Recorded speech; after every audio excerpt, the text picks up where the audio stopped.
It's a resplendent day in Bloomington, and excitement abounds at Memorial Stadium for today's annual Cream and Crimson game. Head coach Kevin Wilson and the Hoosiers have been working all spring, and their work will be on full display for the Hoosier faithful today. Quarterback Nate Sudfeld has been sharp, the offensive line impressive, the defense continuing to build on last year's gains, and the Cream and Crimson appear poised for a breakthrough year. It's the Cream and Crimson game at Memorial Stadium, and it's coming up next. Hello, everybody. I'm Jeremy Gray, alongside the coach and former player of the Indiana Hoosiers, Mark Deal.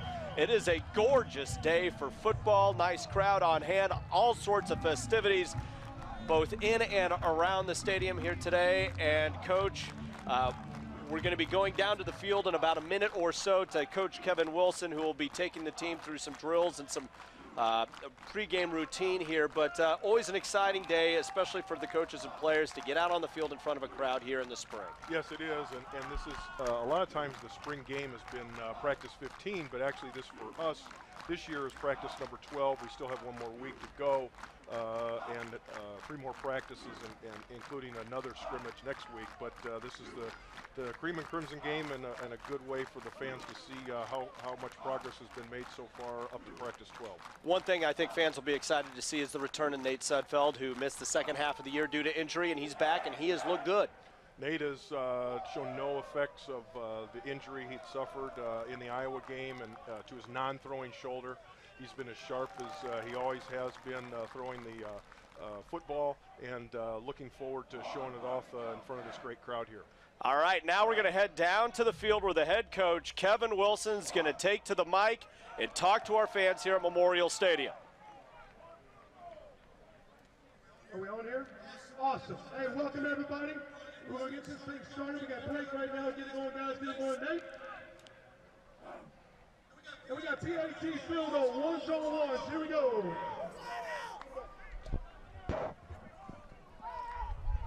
All right, fans, real quick, this is how we start practice. We got quick PAT field goal, and then we're going to have a 101D, 202D, run 4 plays, 5 minutes of individual, and we're coming right here for Oklahoma drill before we start the scrimmage, okay?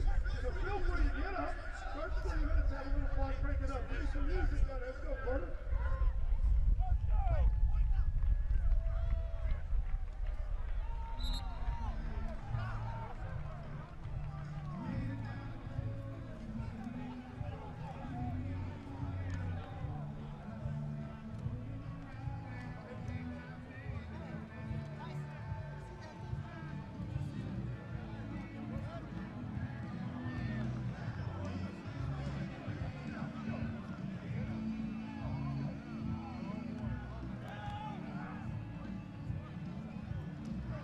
As the team is going through the PAT drill here in the pregame routine, the official game itself will start in about 16 minutes. Going through the format, there'll be 12-minute quarters, a 5-minute halftime, and there are going to be some wrinkles here today, as right before halftime, fans are going to get to compete against one another as they will be able to choose the offensive and defensive play. So having a little fun here at Memorial Stadium with the fans.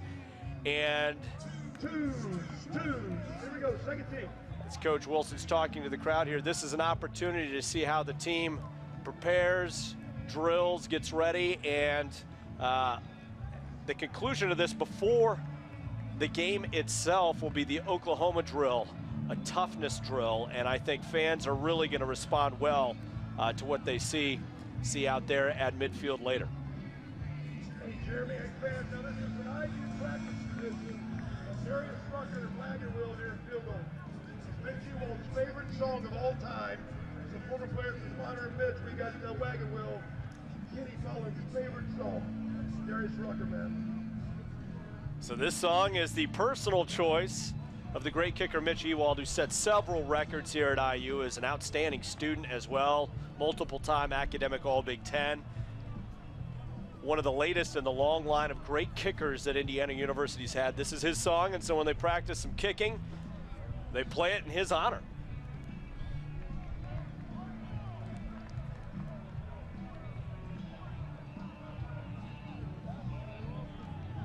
Before the Cream and Crimson game started here today, there was a youth clinic, and probably well over 100 young football players in the making got to run out of the tunnel. Crank it up now. This is tempo. 2-D here. 1-0-1-D down the open side. You start the game fast. We start every practice 4 plays fast tempo. Get them cranked up. Here we go. So this is the tempo drill. The young fans got a kick out of running out of the tunnel with the fireworks and the explosion, just like an Indiana football player.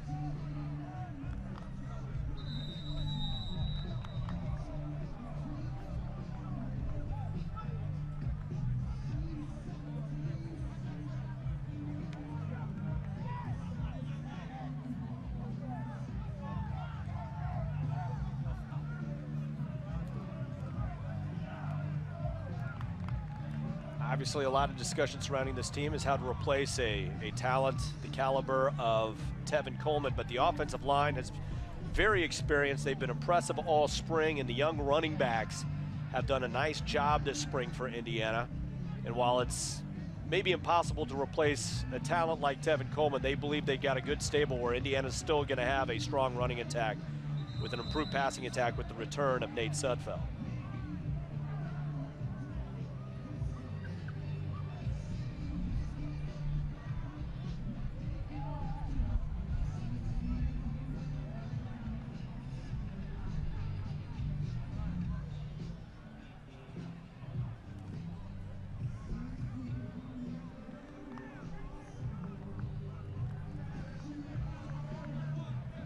Team continues to work in the tempo drill. We got individual. We got running backs in the end zone. Bryce, Nate, end zone. We got quarterbacks, wide receivers, and tight ends doing routes on air, getting warmed up. O-line in the end zone, D-line in the end zone. These are your linebackers and your DBs on the other side. We got 5 minutes of individual. So they're running what they call individual, where the position groups break out and get prepared on their own with their individual coaches before a practice or scrimmage or game starts. So the quarterbacks firing balls to the wide receivers and tight ends.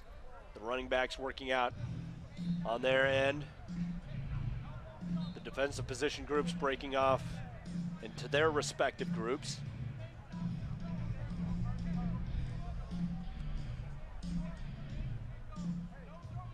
Doing it to a little AC/DC that's playing on the loudspeaker here today.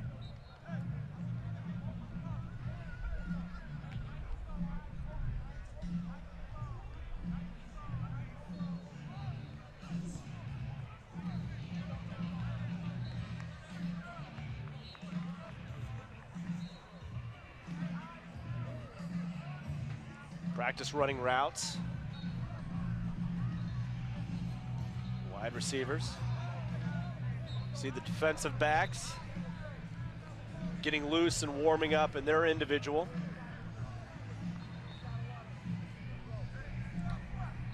The quarterbacks 3 at a time, dropping back and firing passes.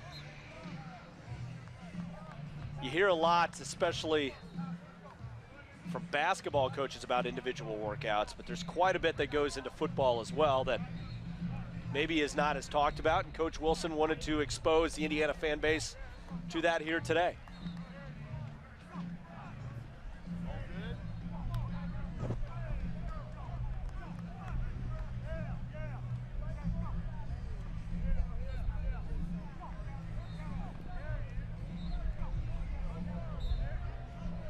You see the linemen getting after it. Coach Steele, maybe discuss maybe in greater detail what goes on in individual. Right now we do what or you see our offensive linemen there just kind of getting into their run blocking and just some of the different run blocking combinations, just individual blocks, cutoffs, and run blocking combinations that they're doing. Just coming off, just getting their pads under them, getting their hats under their hats, and just getting a good thud as they work to warm up. This is a modified warm up just because of the game that that we're doing out there. Our offensive quarterbacks are doing what they call a 3-ball drill, in which all 3 quarterbacks are throwing to 3 receivers, all running a different route, and then they will rotate through the quarterbacks while the receivers get to run the specific route that they're doing. 3-by-1 set, and on one side there was Nate Sudfeld throwing, and then on the other side there was a 3-by-3 set where all 3 quarterbacks are throwing to 3 receivers at the same time. A lot of discussion about Nate Sudfeld, but Xander Diamant, played well in the bucket game, got the bucket victory, back-to-back years for Indiana football, going for a 3-peat this upcoming year. But Xander, his whole issue is he needed more experience, needed to gain some weight, and he started to make some of those gains too, so the depth at quarterback will be stronger than it was a year ago. Yeah, I don't think there's any question, and I've seen that at spring practice now. I think Xander Diamant, who's always been very quick, he showed that last year during the season, and very fast. He's a very, very fast player out there for us, one of the fastest players we have on the team. But his arm strength has gotten better. You've definitely seen that. I think Coach Hill and his staff have done a good job with him improving his arm strength in the offseason, and it's shown up in spring practice. Danny Cameron has done the same thing as well. Now, we were able to redshirt Danny last year. We were planning on redshirting Danny, but with all the injuries at quarterback, he was our number 2 quarterback. And there was a point in the Purdue game where he almost had to come in the 3rd quarter. It would have been a shame to burn a red shirt at that point, but we were prepared to do it if we had to. But we called a timeout. Xander was able to, it actually wasn't an injury, but was an equipment malfunction, and called a timeout, and was able to save Danny's red shirt, because had he even gone in for one play, that would have been burned the red shirt, and that would have been too bad. But Danny's improved quite a bit. I thought he had a very good scrimmage last weekend. And his arm strength. All right, here we go. We got Oklahoma. We got big guys in the first row. Hey, if you're not in, everybody's over here now, guys. Everybody here on the stage. We can get it on the TV for the guys who are on this side of the stage. Everybody over here. This is big guys. O-line and D-line. Running backs are starting on the cone. We got mid-skill in the middle. This will be tight ends, running backs, and linebackers.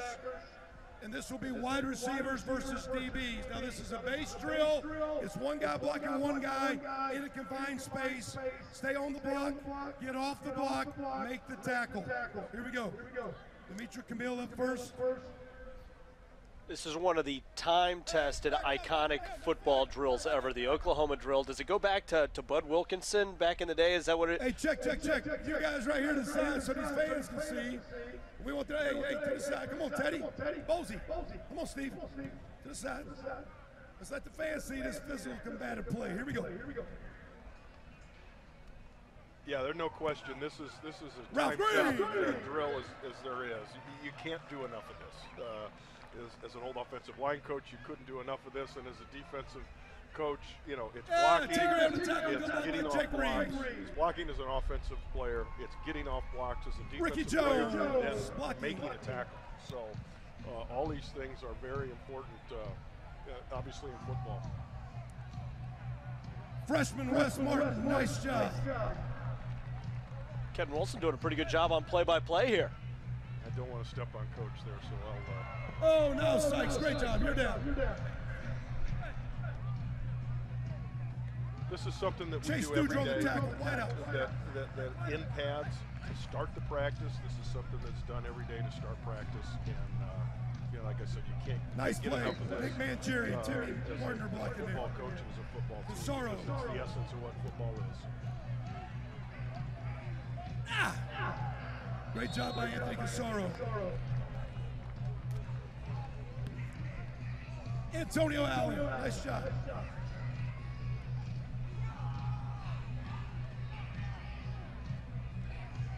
Yeah, freshman Delroy Baker looking good blocking there.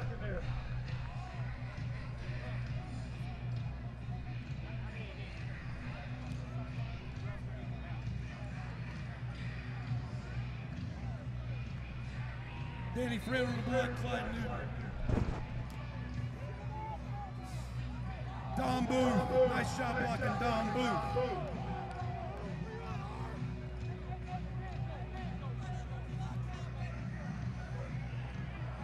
DeAndre Aaron on the block.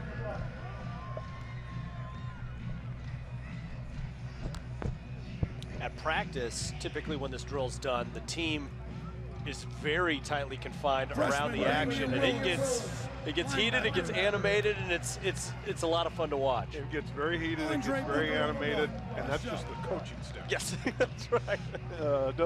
Not including the players. Sometimes the coaches get a little nice just job as right there, more animated by Patrick than the players out there. And I can remember the days of myself coaching and getting a little bit fired up during this drill. Michael Cooper on the block. That's Isaac Griffith on the block. Mario Swade on the tackle.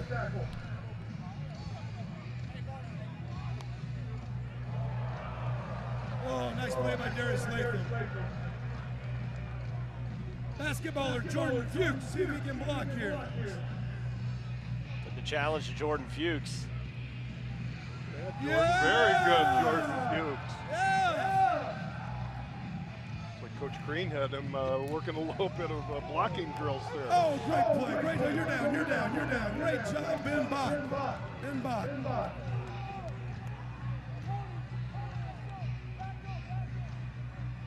Oh, the two strongest guys on the team right there. His hands in very well there. Did a great job getting his hands inside, but he took a side. You got to play through the blocker, and you can't take a side. When you take a side, the running back just going to go the other way. Divine Redding on the block, freshman running back. Divine Redding's got a chance to be pretty good. Divine Redding is a good football player. He showed last year in the Missouri game, Tevin Coleman had some issues with dehydration and had to get some fluids in him during the first half of that game, and it was basically down to D'Angelo Roberts and Divine. And Divine played very well in a big-time environment. Great job, Jake Reed, Columbus, Indiana, fifth-year senior, having a great year for us here.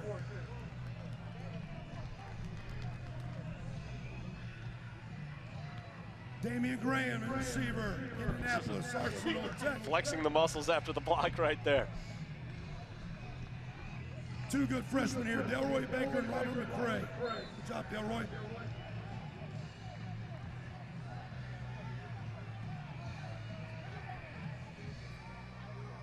Wes Rogers, that's a great play by Clyde Newton, linebacker.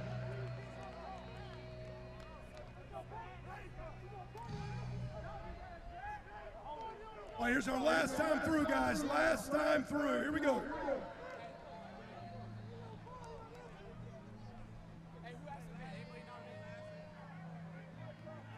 DeAndre Herron. It's Mike Barwick right there. Good job both ways. Danny Friend and Niall Sykes right here. Chicago. Whoa. That's enough. Here we go. That's up close and personal on the front row. That was a good view. Tony Fields. Boom. Nice shot. All right, here we go as a team. Let's get a breakdown right here on Nate. Bring it together, team. Here we go. Bringing it in, getting ready for the Cream and Crimson game. Yes, we got to leave the film. All right, guys, we're getting ready to go in our Crimson and Cream. We're going to have our senior captains out. Last year's seniors. The offense is going to be over here in white. The 1-0 is Team Cream. The 2-0 is Crimson. They're playing against the defense over here. The 1 offense will go against the 1D. The 1D is the Crimson team. We'll keep score for you. We're not doing live kicking. Let's crank it up, have some fun. We'll get started in 1 minute. Great job by Kevin Wilson, kind of laying out the ground rules for the Cream and Crimson scrimmage. Jeremy Gray, Mark Deal with you here. We'll have the action from Memorial Stadium. Got to see some drills, the Oklahoma drill closing things off before the team broke down, got ready for the game itself here. And the 1 offense will go against the 1 defense. The 2 offense will go against the 2 defense, and they're going to be on opposite teams. And like most spring games, they typically can switch sides if there are players short here or there, so there might be some jersey changing or guys playing on 2 teams. Yeah, well, they could be playing on both teams just because of injury and injury situations. We got out there, I'll let Coach Wilson introduce everybody. Gentlemen, got it. 15 coins. The helmet side is the head. The logo side is the tail. We'll let the In addition to last year's captains out there, we also have Tannen Doss, the Jacksonville Jaguars, and Ted Bolzer of the Phoenix Cardinals. Defense is 1. It'll be 1D down here going against the 1-0. Thank you, Captain. Colin Rarig is a guy who's impressed, and he's one of those guys who keeps hanging around kind of the draft boards, and there's a chance that he's got a chance to play on Sunday. Colin did a very good job at the East-West game and had some very good practices at the East-West game, talking to some of the pro scouts that were there. Played well in the game, played both guard and center, very versatile that way. And unfortunately for our regular pro day, he had hurt his pectoral muscle and wasn't able to work out, but worked out well because of Tevin's situation with his broken toe. Colin was able to work out last week when Tevin had his pro day, and Colin was very impressive. So we get a chance to see the 2015 Indiana Hoosiers in action here. It's the Cream and Crimson game. And start things off with Nate Sudfeld back on the field for the first time since last year's Iowa game, and he's had a prolific career here at Indiana. Takes a snap, and he's going to drop back to pass. Nice job there, completing his first pass of the day, dropping that one off to Simi Cobbs, who's a guy who's looking to make a big jump between last year and this year and could be a major factor for Indiana as a wide receiver in 2015. No question. Simi needs to catch the football better, and he's done a better job of that this spring, and we're looking forward to that, more of that in the fall. And now he drops it off to another weapon, Jayshun Harris out of Fishers, Indiana. Had a really nice year last year for his freshman debut. Yes, he did, and right away you can see us going tempo. Talking to Coach Johns, we were planning on going tempo in this scrimmage and trying to go fast against our defense. Now the handoff, gives it off to Divine Redding, who had a breakout performance. People remember the iconic performance of Tevin Coleman against Missouri on the road. But when Tevin was out for an extended period of time, not only D'Angelo Roberts, but Divine Redding carried the load. Awesome, did a great job in that game.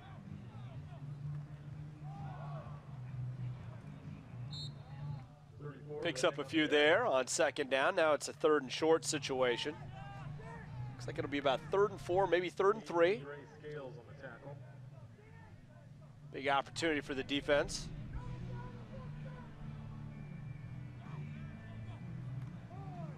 Sudfeld hands this one off to Divine, and that is going to be close, but I think he got the first down there.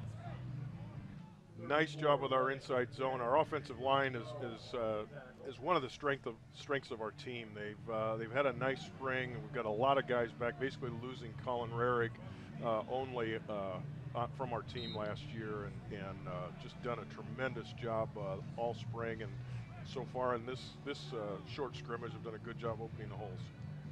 Guys like Spriggs, Feeney, they've been decorated over the course of their Indiana careers.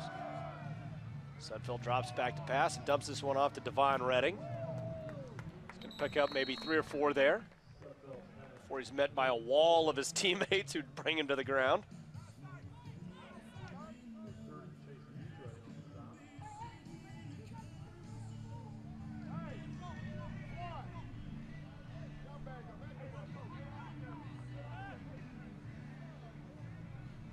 Defensively, linebackers could be a strength for this Indiana team next year. I don't think there's any question about that. And we're missing Marcus Oliver, who has had a knee injury in the Bowling Green game. TJ Simmons, who's been out a little bit this spring and got hurt about a week into spring practice and missed the rest of spring. But our linebacking core should be very much a positive for us. Nice run right there by Alex Rodriguez. Solid pickup there. Out of Lawrence Central High School in Indianapolis. Nate rolling out. Kind of overcooked that one. Now opportunity for a stop for the defense here. Second and long. We sure aren't holding anything back as far as getting the plays in very fast. Our tempo's been very fast against our defense here.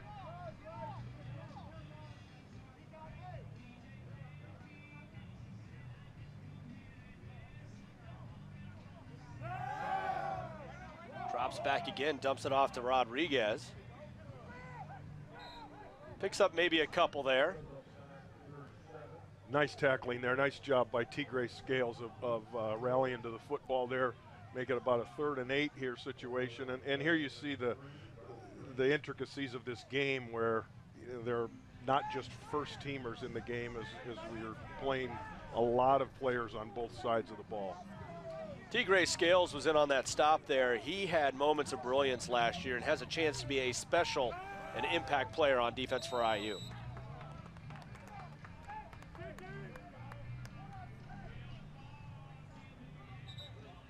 Looked like there was a sack there.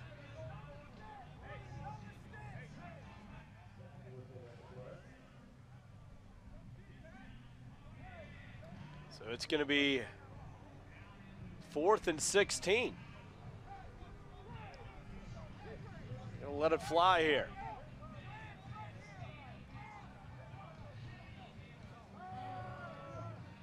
Nate drops back, and he's dropped again. And again, the defense there, bringing some pressure there, bringing 5, playing a man coverage in behind it. You know, they're being very careful with the quarterbacks, and it's a one-handed touch on them. I'm sure our offense hates that in these type of situations, but they're in a blue jersey for a reason, and that's something that's going to happen. You'll see all the spring games all across the country the next couple weekends. Will probably be doing the same thing with their defense. So now the Crimson team will take the field for the 2 offense against the number 2 defense. First chance to see Xander Diamant here at the spring game. And scored the winning touchdown against Purdue in the bucket game. Quickly delivers a strike there. Nice pickup for the Crimson squad. That one, maybe 8-9 yard pickup.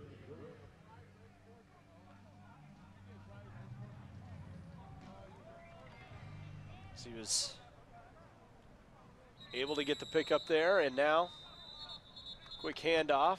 It's going to be close to a first down. That first down play, really nice job. That was a run pass option there by Xander. He read a blitz that was coming from the weak side and autoed to the bubble screen to the field, which led to the 9-yard gain. So Andrew Wilson picks up the first down. It's 1st and 10, and Crimson with a chance to get on the board first. Nice pass again, this time to Damon Graham. And Graham gets it out to the 30-yard line, and it's going to be 2nd and 1.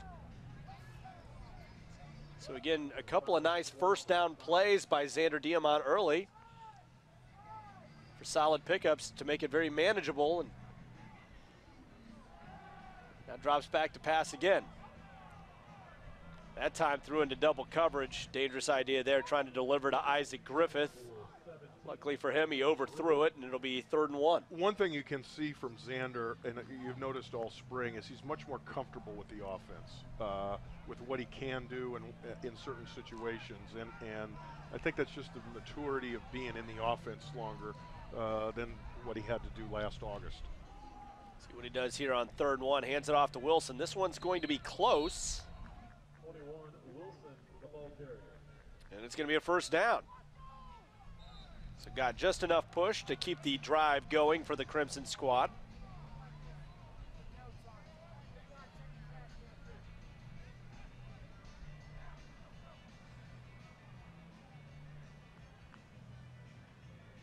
A lot of movement there, and now Diamant's going to check to the sideline again.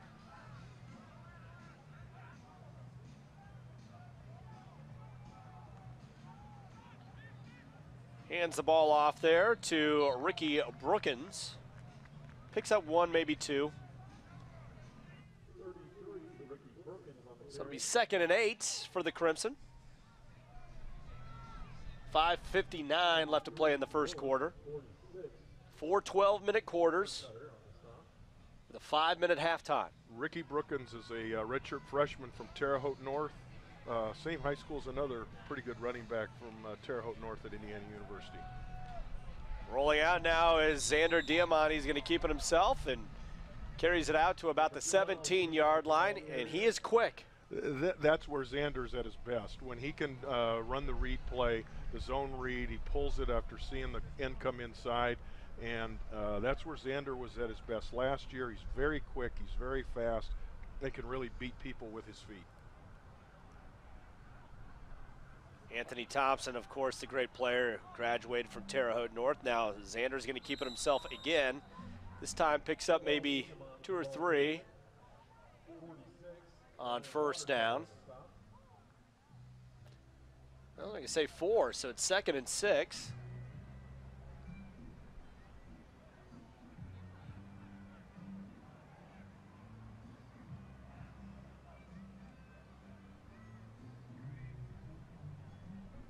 So the Crimson trying to get on the board first here, as Xander hands the ball off to Ricky Brookins, who's tripped up, perhaps by his own teammate there, for maybe a loss of a half a yard. Big down here for the defense, for the Crimson Cream defense, and to see if they can get a good stop here on 3rd and 7. So passing down here for Xander Diamant on the blitz. Is going to lob this one to the end zone, just a touch overthrown. Damon Graham can't get underneath it, and that one will skip to the fence and make it 4th and 7, so possible field goal here. Coach Knorr came with the blitz that time, came with the man play. Got to make that play and hit that in that situation.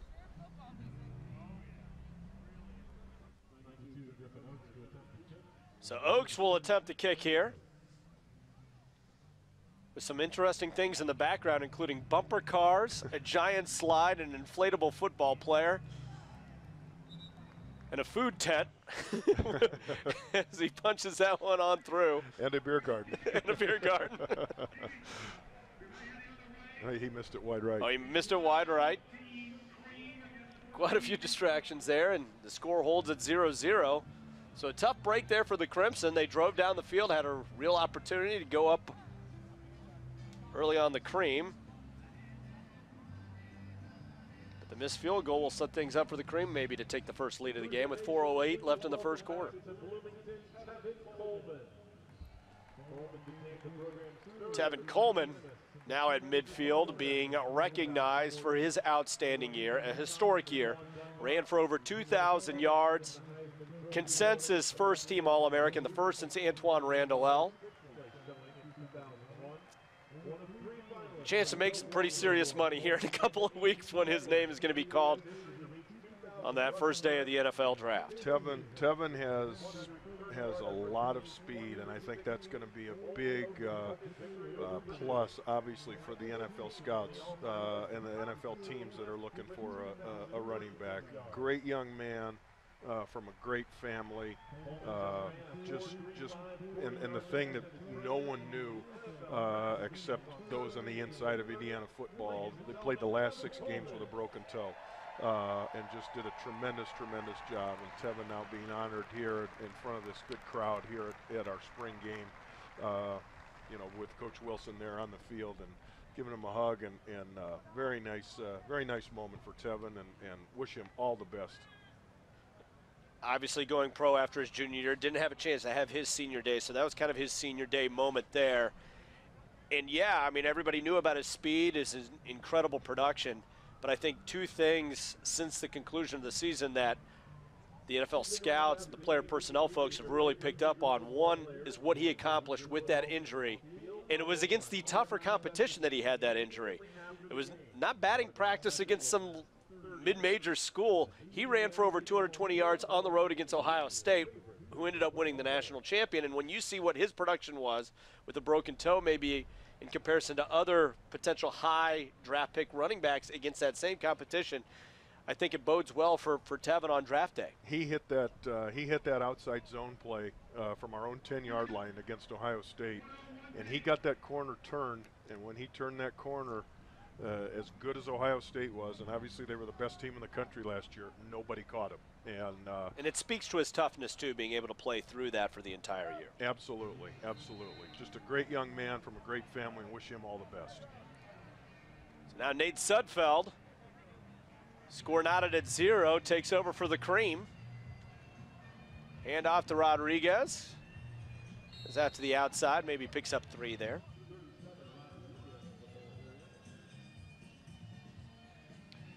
Someone involved in the marketing department, we will not be calling him A-Rod. Maybe we should after last night with Alex Rodriguez with what he did. Now he breaks through the middle there. Nice solid pickup, close to a first down, probably a yard short. It's going to be a manageable third down situation for Sudfeld and the Cream offense here. And it's going to be interesting to see if we do the same tempo this series with our offense or we slow it down a little bit. And it seems that we're going a little bit slower than we did the first time we had the football, the first time that the Cream had the football. Another handoff to Rodriguez, and he's going to punch through for a first down. Good push in there on the right side by Dan Feeney, coming up in there, getting that hole, set it there on the right side. Sudfeld drops back to pass, guns this one on over. Nice catch right there by Ricky Jones, and a solid pickup for the Cream offense. That was not an easy ball, and Jones went up and brought it down. Not an easy ball, and pretty good coverage on that play, and Nate put it into a position where only Ricky could get it. Nate drops back to pass again. Touched on the play, throws it out wide. I guess now the only determination is, was it an incomplete pass or was he sacked on the play?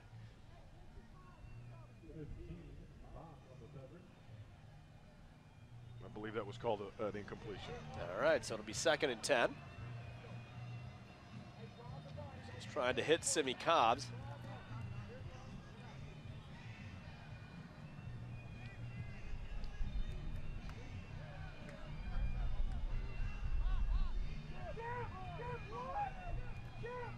So Nate now drops back to pass again, dumps this one off to Dominique Booth for a nice pickup.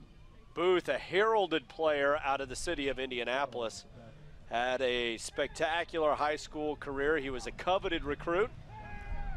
After seeing the success that Cody Latimer had in this system, he came to Bloomington. Nice pass right there by Nate Sudfeld, and streaking down the sideline for a big, big pickup for Cream is Mitchell Page.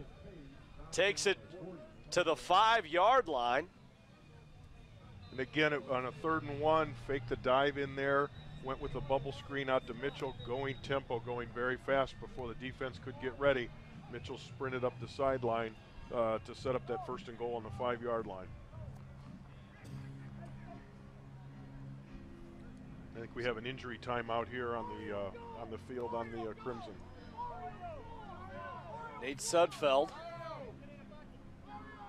Ball on the 5, 1st and goal on the 5. 2:20 left to play in the first quarter. Still scoreless, but the Cream trying to change that here as the song Layla by Eric Clapton comes to its crescendo. Song from the Mark Deal era at Indiana University. Sudfeld drops back to pass. And that one could have been 6, but Jayshon Harris couldn't bring it in. Bobbled it and it knocked out of his hands in the corner of the end zone on the fade route.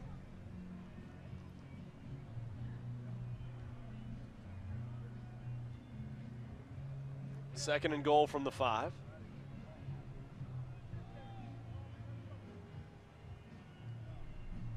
Nate checks to the sideline.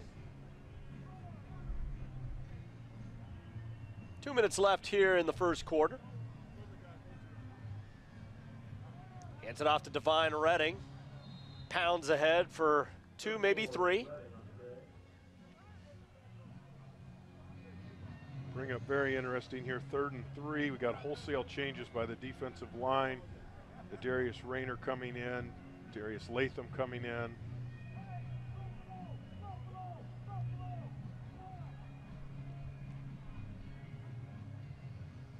Nate again checking to the sideline here. 3rd and goal from about the 3.5.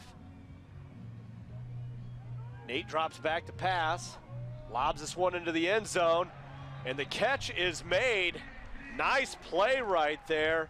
Anthony Corsaro, he's had just a tremendous spring so far at tight end, and really Anthony has been healthy for the first time in 2 springs and really in 2 falls. He's played hurt the last couple years, and he's finally healthy and just has had a tremendous spring. And that was not an easy ball right there. It was not a perfect pass by Nate, but he was able to haul it in, and you mentioned the good spring. He's someone that Kevin Wilson has mentioned repeatedly as someone who could be a major impact player this fall. No question. Just been a very outstanding performer since the day he came in the building from Cathedral High School, and has done just a tremendous job for us.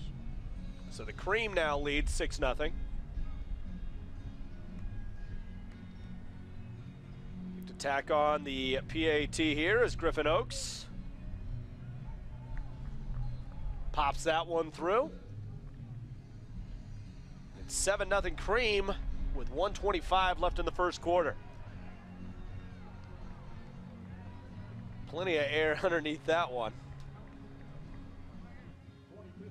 Not against bad coverage either, but he was able to bring that one in for the touchdown for Corsaro. And Indiana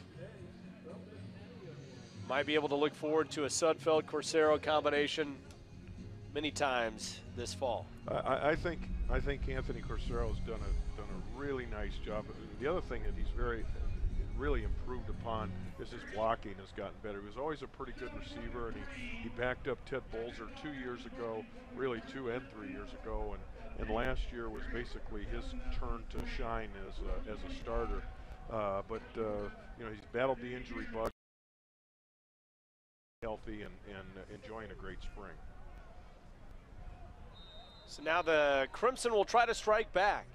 It's the 2 offense against the 2 defense here.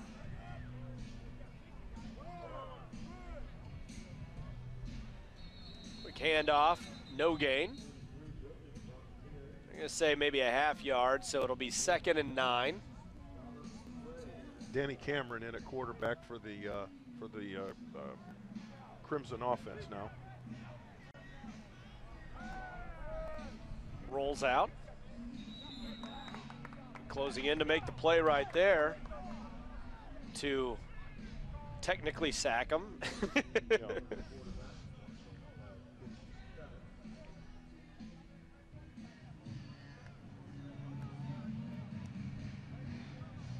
So Danny Cameron, if the name is familiar.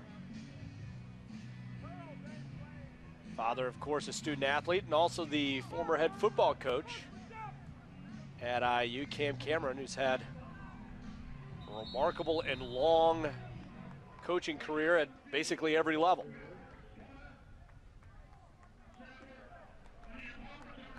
Yeah, 3 and out there for the Crimson defense. Excuse me, the Cream defense. And we'll see our first punt of the game with Eric Toth out there. 6 seconds left in the quarter. Starting to let the clock run a little bit here. Gonna punt this one away, I believe, to end the quarter. And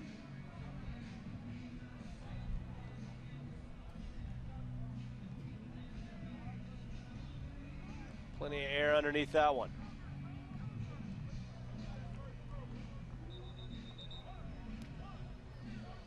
So after 1 quarter of play, it is 7-0. Cream leading the Crimson. As Anthony Corsaro is able to score a touchdown on a pass from Nate Sudfeld close to the goal line.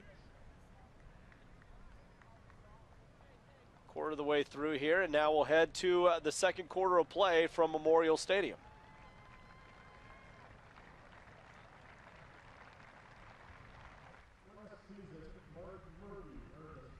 So Mark Murphy now being honored. He can't be here, but it's because of a total Mark Murphy reason.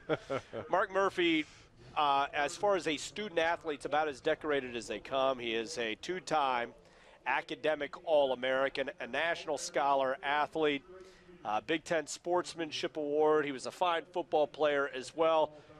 He's being honored, but he can't be here today because he's in Austin, Texas, where he is undergoing job training for the job that he got out of college, probably paying more than what you and I make already right out of school. No question. Murph is the epitome of what you want as a student athlete. We've had 3 straight years we've had a first-team academic All-American.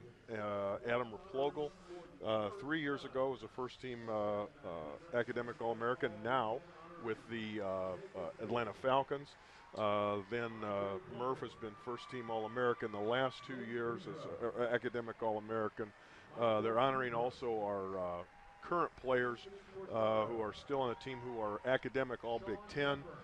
Down there you see Sean Heffern, down there Arthur Jones, Nick Mangieri, Griffin Oaks. We've had a record number of academic in the last 4 years. We've had the most in a 4-year span academic all Big Ten players in the history of the program. Eric Toth, our punter out of Brebeuf, Nate Sudfeld, really has shown the commitment that our coaching staff and our athletic department and our academic support staff that really have stressed our academics of our players, and they certainly should be congratulated. And class. 4 years in a row of at least 20 academic all Big Ten selections. And just to let you know, freshmen are not eligible to be academic all Big Ten. So it's the upperclassmen. And so that's a remarkable academic track record for Kevin Wilson and his staff, and what has been produced by the academic staff here with the athletic department, who works with the student athletes, and it's part of the IU football culture. Getting ready for the second quarter here, a little advertisement on the scoreboard about the Big 10K. Was privileged to be at that a year ago up in Chicago. Great event that's put on at the Big Ten Network broadcast from it. Coach DiNardo is up there, Dave Revson. It's really a neat event. I was able to be at that a year ago. Really a cool thing for the Big Ten, and I would urge any of our Indiana people that want to participate in that. It's neat. It's right at Soldier Field, and just a great event with all the schools. So Nate Sudfeld quickly fires off a pass to Jay-Sean Harris for a solid pickup right there, as Cream leads 7-0. Trying to add to their lead here. Have fun.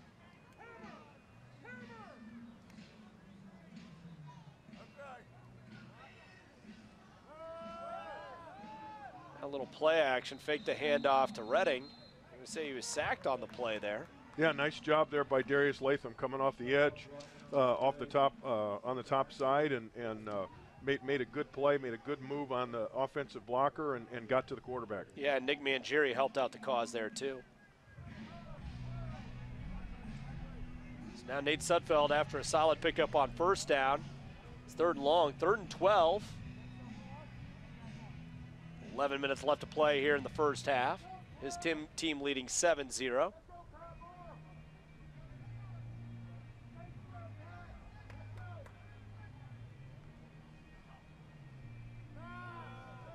Drops back to pass. Bounced that one, I believe, to Ricky Jones. They're going to call it a catch. There are no replays. We're in the replay We booth. are in the replay booth, and we are not paid replay officials, so they're going to call that one a catch.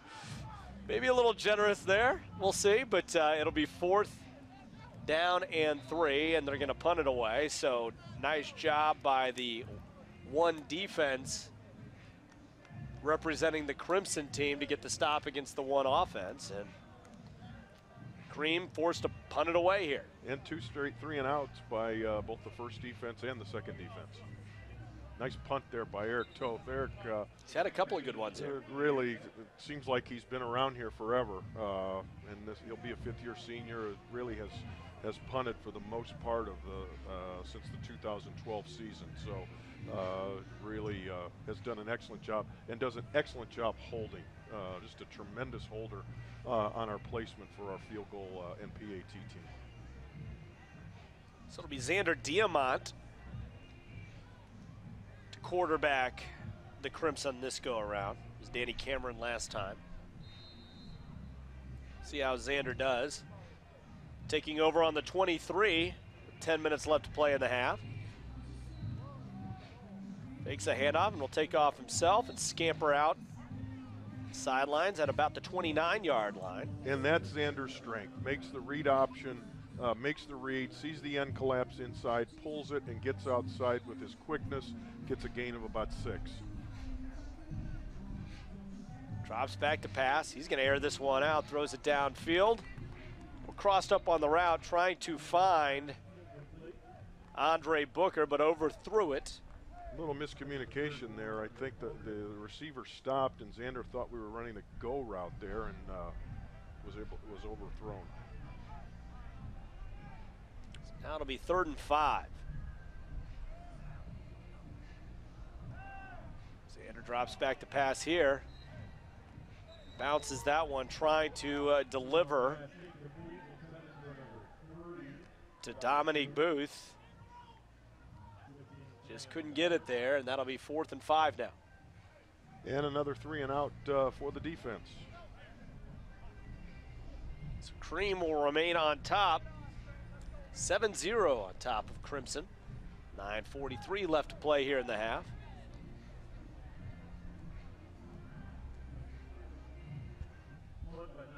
Nick Campos in, our backup punter from the Chicago area. Nick, very good punter. Just has not been able to break through because Eric has been consistent and done a good job. But Nick has a very strong leg and certainly works very hard and certainly would do a good job if called upon. Fortunately, we've not needed a punter as much because our offense has been prolific in the Kevin Wilson era, and hopefully that will be the case again next year. It's always good to have that position to be like the San Diego weatherman, where it's the easiest job on the team. Yes. 7-0. Cream on top of Crimson. Nate Sudfeld trying to get his team on the board yet again, going against the one defense here. Hands this one off to Rodriguez, who's actually had a nice afternoon here in the Cream and Crimson game. Nice push right there. Nice push over the left side. Dimitri Camille, who has seen some work at left guard this spring from tackle. Nice job opening up that hole on the left side.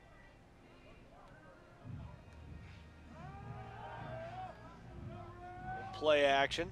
Dumps this one off. Nice pickup. Some tough yards accrued right there by the tight end, Michael Cooper, who banged ahead there for a nice pickup. Going tempo here, Simi Cobb trying to get lined up. Another handoff to Rodriguez. Bounces ahead for a modest pickup there. Michael Cooper last year was really kind of our blocking tight end. He made a nice catch there, but was a transfer from the University of Arizona.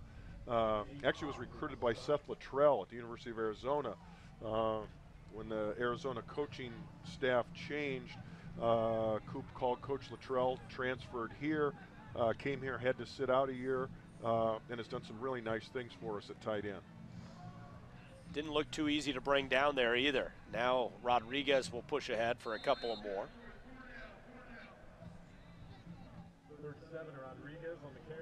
So now it'll be 3rd and 4. I think I may have heard Coach Wilson say we're in 4-down territory there. I may have picked that up. So the Hoosiers may take 2 to get it here.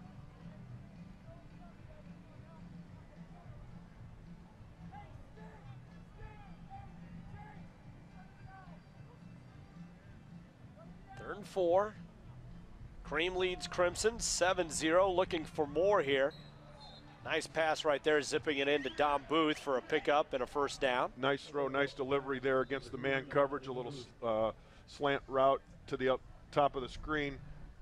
Good throw, good catch in there against beating the man coverage there by Dominic Booth. Sudfeld once again, trying to push his team into the end zone. And will drop back to pass. No one getting open, so he'll keep it himself. And he's going to be touched at about the 16-yard line. Made something out of nothing there. Nate, good decision. Nate makes good decisions. He's a better scrambler than people realize. He's got good feet. He's not Xander. He doesn't have that kind of quickness. But he's not a slow guy either. 2nd and 5. Sudfeld drops back to pass, and a wall of defensive players gets through there, and it looks like the play was made by Nick Mangieri to deliver the sack on Nate Sudfeld, and now it's going to be 3rd and 13. And again, a big play right there by the Crimson. Absolutely. Again, and the Crimson defense, again, came with the blitz on 2nd and long, setting up a 3rd and 13 here.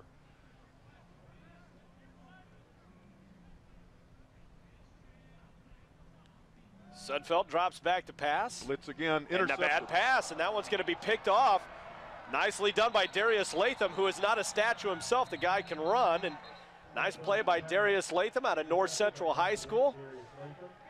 He just palmed that one out of the air. Well, a great job. There's actually zone blitz coming off there from the top, from the field.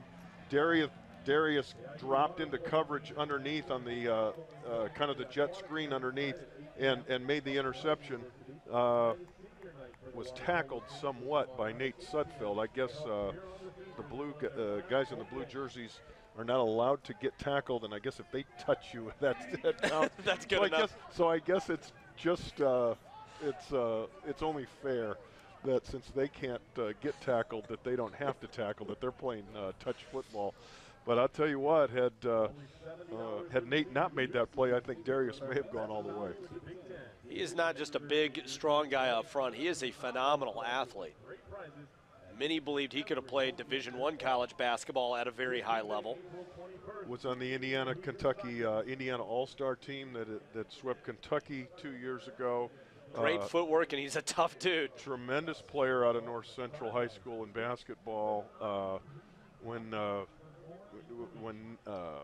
we had a cookout when he came, when the freshmen came here 2 years ago as freshmen, they initially came to report for practice, had a cookout at Coach Wilson's house. And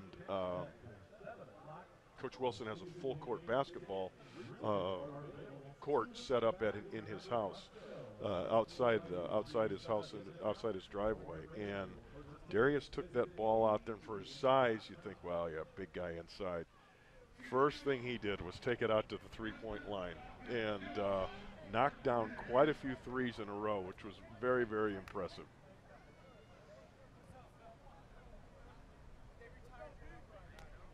So now the Crimson will take over. It'll be Danny Cameron at quarterback. Still just a 7-0 game, Cream on top. Cream's had some opportunities. The aforementioned Darius Latham just took one away moments ago. Crimson with a shot to tie it here.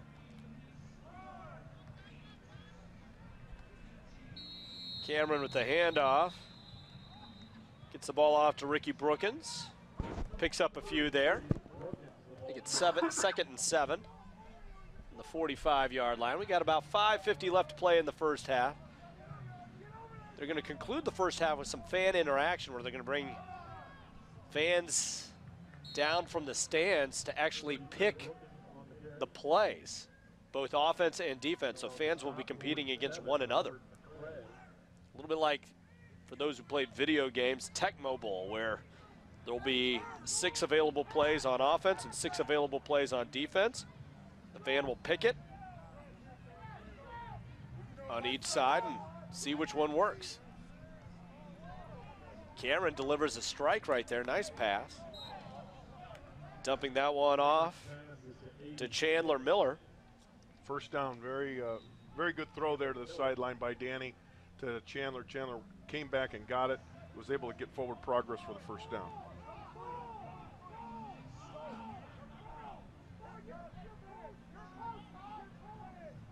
Cream showing blitz here. Danny changing the play.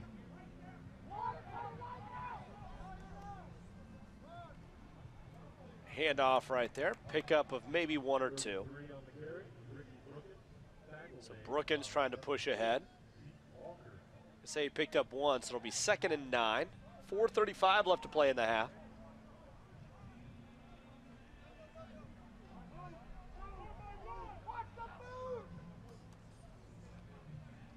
Now Cameron's going to roll out, tosses this one downfield. Kind of a dangerous play right there, but overthrew Mitchell Page on the play. That'll skip out of bounds, and it'll be now 3rd and 9 with 4:21 left to play here in the first half. Tried to run a smash route, what they call a smash route up to the field there with a guy running a post, inside man running a post, and the outside guy staying on the sideline. Danny tried to hit the post, or a corner route, and just overthrew him just a little bit. Cameron over the middle, just a touch high, tried to deliver it to Chandler Miller. Had a chance for a decent gain there, just couldn't corral it, and it'll be 4th and 9. So the 2 defense gets a stop. It will remain Cream 7, Crimson 0. Nice to see they're coming out on that game after that play. Xander Diamant was the first one to give Danny a slap on the back and a high five as he came off. You know, these guys are competing against one another, but they're also teammates and rooting for one another. Earlier this morning, getting ready for our little kids clinic and all the festivities of today, there was Danny and Xander in the locker room playing ping pong together.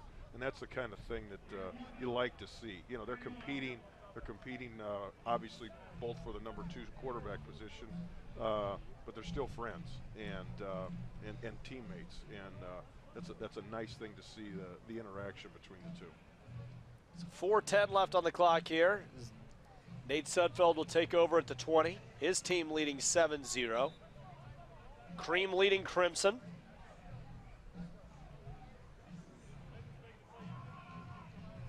Nate threw an interception on his last toss, picked off by Darius Latham.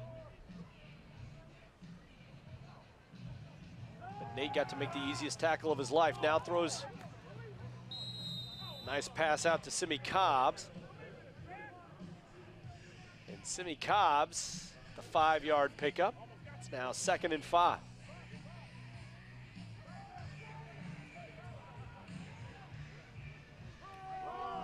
Now with the handoff to Divine Redding.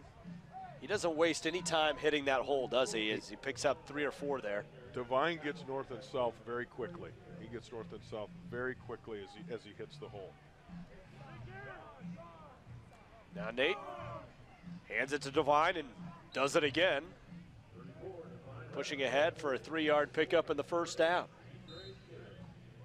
Tackle made by Tigray Scales, who is a name to know if you're an IU football fan. Nice push that time on the right side there again by Dan Feeney. Sudfeld trying to drop one off to Divine Redding there. Let him too much on the pass, unable to make the catch, and now it'll be 2nd and 10.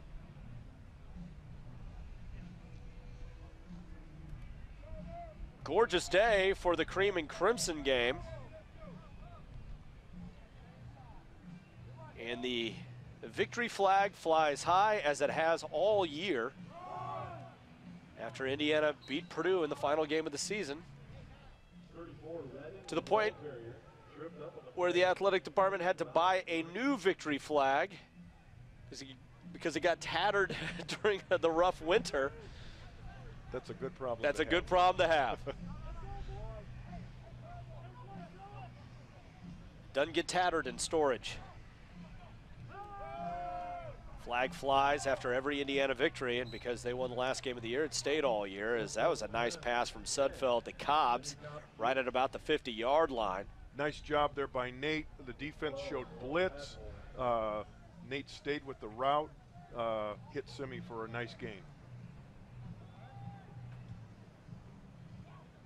Nate taking the snap, 2:30 left to play here in the first half. Again, going to Simi Cobbs. I believe that's his third catch on this drive for the Cream. So he's been the favored target of Nate Sudfeld as he pushes the team downfield. 2nd and 2 from the 43. And most of this has been off play action. Play action off the run, and then hit the pass. And again, in a pretty good, got a pretty good tempo going right now. Coach Johns has got a pretty good tempo of run, pass, fake the run, throw the pass, and got the defense on their heels just a little bit here. Yeah, Divine bangs for a first down there. And this appears to be the sharpest the offense has looked all day.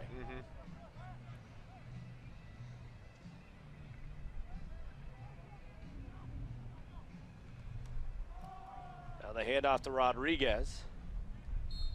Picks up a couple there. Minute 45 left in the half. 7-0, Cream leading Crimson, but Cream with a chance to add another one here. Putting together a nice drive.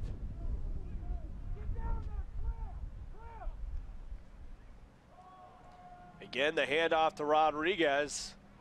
Sweeps to the outside, and that looks to be another first down. Nice run by Alex Rodriguez. And a nice job by our offensive line there on the left side. You got Dimitri Camille coming out and pulling. You got a great job by Michael Cooper. Good job by Dan Feeney. That was student body left that time. Again, maybe the same play. I'll defer to the expert here, but Alex Rodriguez bangs ahead for another nice pickup. Same play with the sweep to the left side. With our pulling people and a timeout now called with 1:11 left. So it'll be 2nd and 5 from the 24. Some nice tosses from Sudfeld to Simi Cobbs, and some effective running by both Rodriguez and Redding, being the beneficiary of some nice play by the offensive line. And this has the Cream driving to try to pick up another touchdown before half. And this is the kind of work that you only can get in a situation like this, because it's, you know, we are keeping score, we do have a clock, and you can't practice this. You try and practice it and simulate as much as you can. This is as good a simulation as you can, where you call timeout. We're in end-of-half situations. You got to make plays on offense. You got to make plays on defense. Defense, you want to hold them to a field goal attempt. Offense, you want to try and score. So Nate now back out there with 1:11 left in the half. 2nd and 5. Takes a snap. Hands this one off to Divine Redding. Plows ahead for maybe 3. So it's going to be 3rd and short with 1 minute left on the clock. And the clock winding down. Now Nate's going to pass.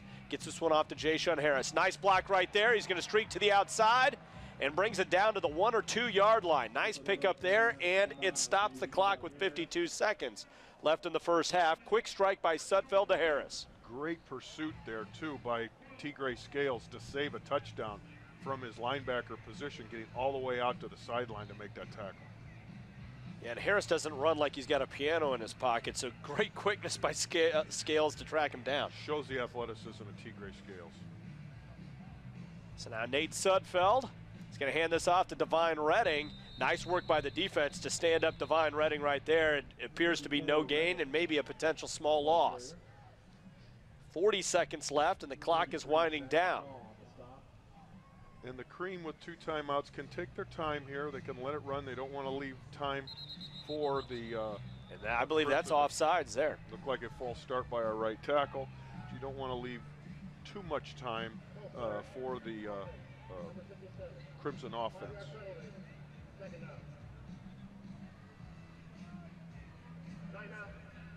It's going to be a penalty, and it got a little harder for Nate Sudfeld and the Cream offense. After driving so well, they would be, I think, annoyed and unsatisfied with the field goal here. No question, and I think that might be the first penalty flag of the half. So this game has been played very well. It's been played very clean, with the exception of the interception, which is probably more due, as opposed to a miscue, as a great play by Darius Latham, than just a total lack of ball security. I think Darius was just made a tremendous play there, but there has not been any penalty flags, and it's really been a clean half by both teams, and something that Coach Wilson has wanted to see, and I think is very encouraging here at practice 12. Reset the stage here as the team comes out of the timeout. 30 seconds left in the first half. It is 2nd and 8. From the 8, 7-0, Cream leading Crimson, trying to add to their lead here before halftime. It's been a brilliant drive by the Cream, but once it got to the goal line, the Crimson really stepped up, and we'll see if they can punch it in. It's like man coverage here by the defense. He's going to hand it off to Devine Redding, and he is swallowed by the defensive line of the Crimson squad. And now it is a passing situation at 3rd and 9 with 15 seconds left to go in the half. Trying to save that timeout for the field goal.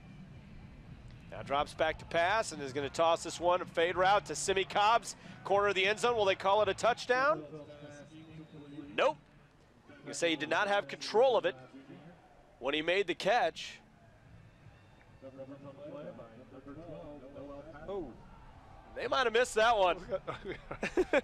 We're not getting paid to be a replay official here, but could we buzz that down?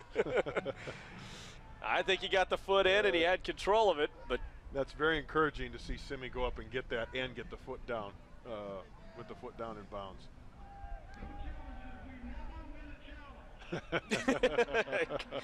Coach Wilson says no challenge because we never win the challenge. And now the field goal unit is in. And that one is punched through. Yeah, Aaron Del Grosso, former Hobart Bricky, on the field goal.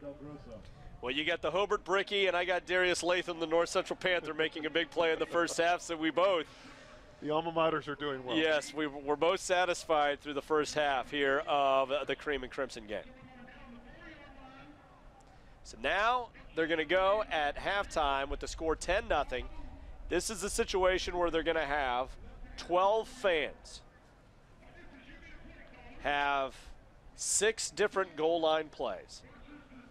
And the defensive staff is going to be holding a poster board that's got the 6 offensive plays that they can choose from. And then their opponent, usually a friend, maybe wife or their brother or sister, will get to pick the defensive play to try to stop them. And they're going to run these goal line plays, and we'll see how it goes. I say Tecmo Bowl, you say Stratomatic. Stratomatic football. Yes. This is, I'm old school. Now this is early 70s and late 60s Stratomatic football, where you pick the play and then your opponent that you played against, in my case it was my older brother, would pick the defense. So here's the, I was a longtime host of the post-game call-in show, and there were always an avalanche of callers after every game, win or lose, who would complain about play calling. So this is the fans' chance to call the plays themselves and see if they work. Well, Coach Wilson has the card in his hand. And this is going to be, is it Xander Diamant? Yes. It's a play from the 4-yard line, too. Xander at quarterback. So this looks to be the two offense and 2 defense out there. Coach Wilson has that card in his hand down there. So we'll see how it goes.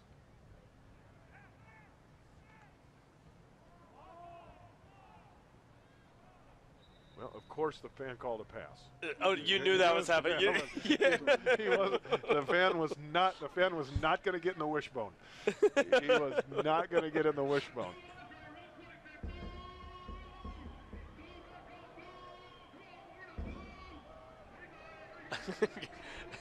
Coach Wilson encouraging the fans to boo the person who picked the wrong offensive play. All right, now the person making You see Coach William Inge talking to the fan who gets to make the defensive. the man call. making the defensive call there is a former teammate of mine. So he might know what he's talking about. He's a kicker. Okay. That not to disparage a kicker, but that looks like, I believe that is Steve Stroff, who was a kicker on our 1979 Holiday Bowl team, championship team. And Steve, I saw Steve before the game, and See how the offense does this time.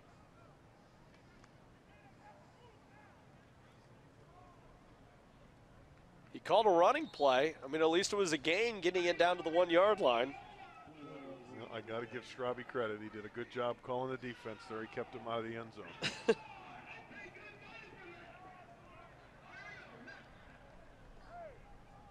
So they continue to make the play calls here as William Inge, a guy with a really engaging personality, perfect guy to interact with the fans here. Coach Inge is awesome. He is awesome, and this is great. And this lady is very intense. She is definitely studying what is going on here. She likes it. Coach Inge is trying to explain exactly what we want to do. Okay, she's made her choice. And she's decisive. Very There's decisive. no equivocation whatsoever here. No, very decisive. She knows what she wants the defense to do. Now, if all 6 plays the defense wins, does that mean it's easier to be a defensive coordinator than an offensive coordinator?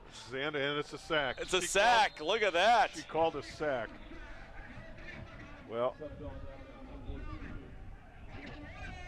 we're going to get her name, and she may be involved in the coaches' meetings this Sunday. At the very least, she might get to host the post-game call-in show. No question. No question. That's a great play call.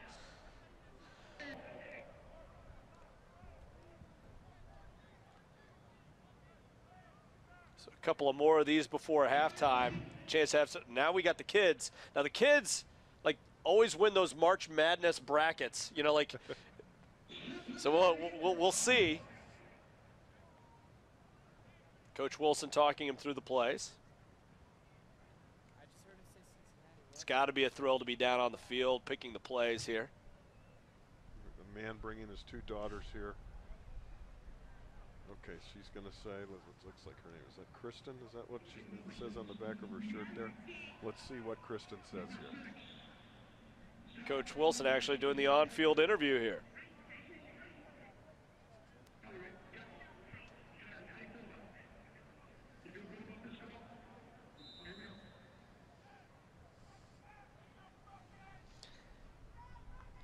I got a hunch this is going to be a perfect strike for a touchdown here. And there's the throw. Well, boom, Kristen. We've got our offensive coordinator and our new defensive coordinator all set after these last 2 plays. That was well done. That was it. That was almost too easy there. Nice job. Nice throw from Nate Sudfeld to Mitchell Page. She did a great job with that. Here we go again.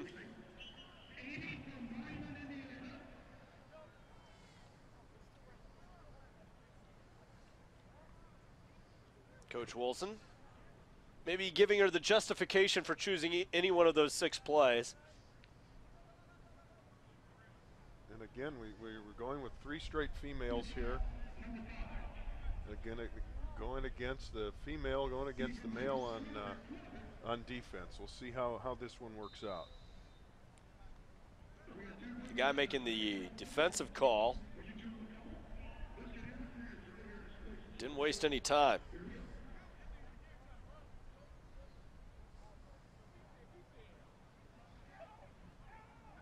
Back shoulder throw. Good coverage there. It was.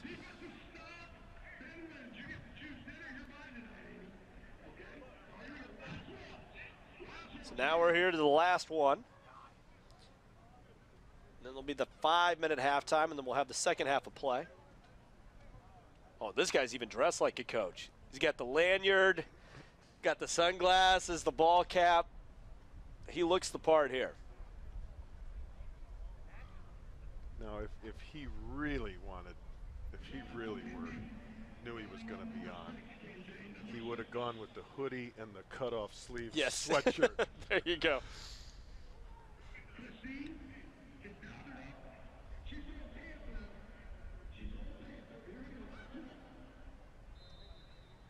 You're right. It's perfect with Coach Inge with the defense because he's so awesome with the kids, with the fans. It's just a great person to do this. Sudfeld flushed out here. We'll see what he does. Tries to gun it into the corner, unable to connect with Simi Cobbs, and a nice play by Ben Bach there out of Wheaton Warrenville. A really good play there, knocking it away there on the goal line. So we go to halftime with the Cream leading the Crimson 10-0. It's a quick 5-minute timeout. We'll be back with the second half after this from Memorial Stadium. It's the Cream and Crimson scrimmage. Just about set for the second half of the Cream and Crimson scrimmage here at Memorial Stadium. Cream leads at the break, 10-0. Just about set for the second half here. It looks like Crimson will get to start off on offense, and maybe some quick reflections on what you thought you saw out of the team in the first half there, Coach Deal. Well, I thought that the Cream offense started to get some tempo going there towards the end of the half, running, passing, some play action, and I think Nate Sudfeld has shown that he's done some pretty good work. As the first play of the second half on the Cream is a breakout there. Yeah, pretty substantial pickup by Ricky Brookins. Gets downfield in a hurry. And our young backs have done a good job, you know, for the most part of the game. Obviously, we thought that Divine Redding has done well, but we've seen some good runs by Alex Rodriguez and Ricky Brookins. So continuing to hand the ball off this time.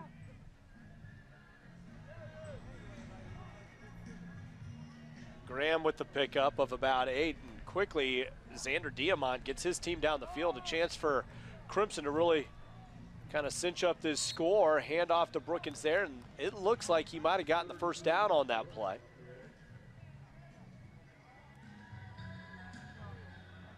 That's how they're going to determine it. It's going to be 1st and 10 from the 11-yard line.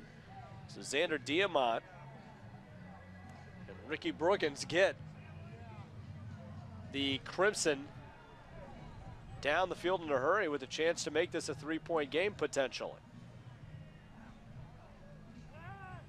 Xander drops back to pass, guns it over the middle. Nice pass right there, zipping it right into Damon Graham for the touchdown. That is a nicely delivered ball by Diamant. A nice catch in traffic by Graham, and it's a 10-6 ball game, and all of a sudden, Crimson knocking on the door here. Nice throw there by Xander against the man coverage. Again, the slant play that he had in there. Damon Graham, who's played a lot of football for us, mostly on special teams, and done a great job in special teams as a senior, takes that slant pass in for the touchdown. Now the extra point is good, and it's a 3-point game as Del Grosso is able to punch that one through. It's 10-7. Crimson back in it. Nice drive there, the whole thing, and again set up by the great run by Ricky Brookins on first down to start the series. And again, things happen so fast, I didn't get a chance again to say my thoughts. I think the biggest thing, and I mentioned it towards the end of the half, is how clean the game was, and that's very, very important. And I think it's very important to our coaching staff, and that we were able to play a clean game. And what I mean by clean was only one penalty, only one turnover, and that was more due to a great play by Darius Latham than having the ball on the ground. And hopefully the Hoosiers can continue that here in this second half. So now Nate Sudfeld takes over with it being a 3-point game in his team's direction as the Cream leads. Into Bruce Springsteen's Born to Run. They hand it off to Rodriguez, and he has a big pickup in the running game there. taking it out nearly to the 40-yard line. Nice run by Rodriguez, who has been impressive here today. Zone read play again over the right side, and Timmy Gardner, who redshirted last year, really has kind of found a little bit of a home here at right tackle, number 57, doing a nice job clearing the way. Sudfeld now drops back to pass. Gets that one out for a completion to Ricky Jones. And that'll be a first down. Nice delivery there by Sudfeld. And again, that's nice to see Nate throwing from one hash to the sideline there, showing his arm strength, showing no effects of the shoulder injury from last fall. So now Nate hands it off to Rodriguez. Rumbles for about 3. With 9 left on the clock here in the third quarter. It's going to be 2nd and 7 from the 47-yard line. Cream leading Crimson 10-7.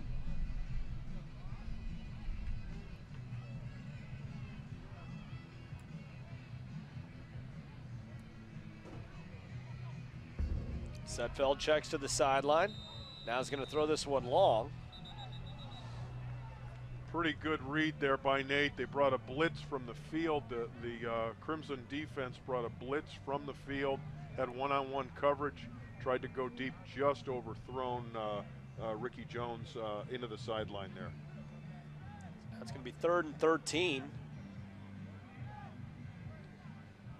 They're saying that's a sack? I guess that was I think that's generous for the defense, but they'll take it. The replay kind of suggested otherwise, but now Sudfeld nowhere to go and in real trouble here, trying to deliver a shot there to Andre Booker, overthrows him a touch on the run. It would have been a tough play, and it's going to be 4th and long. They have to punt it away. Nice stand there by the Crimson defense.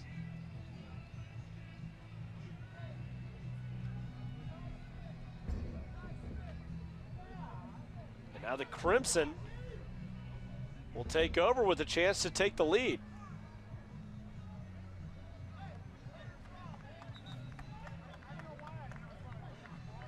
But they're nice to see Mitchell Page back there catching the punts.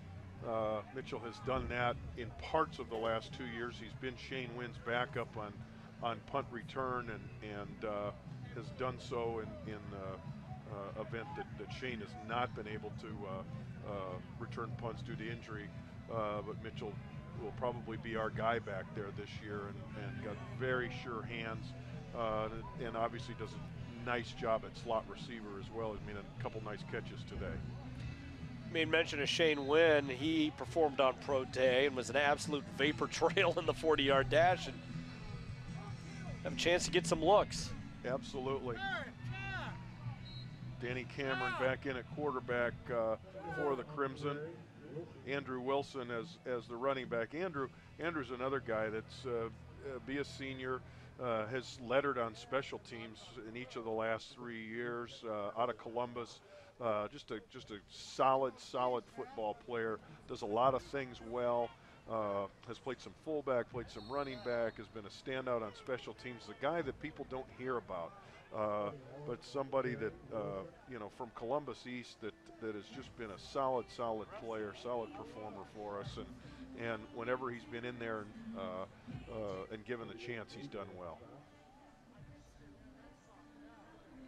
Columbus, seemingly in the last 10-15 years, has really blossomed both at East and at North High School as a nice producer of college football talent. No question. The coaches over there at Columbus East, Columbus North, doing a tremendous job.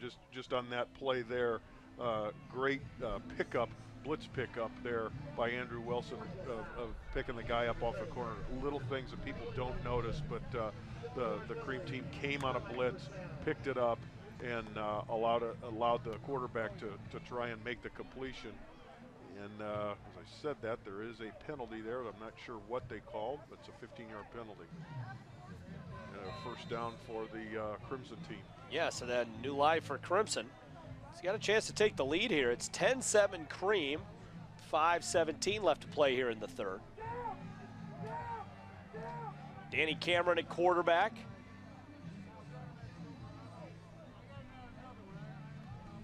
Hands off to Wilson, straight ahead. One, maybe two there. 41 Wilson on the carry, 48 Adrian. 10-7 at the Cream and Crimson scrimmage.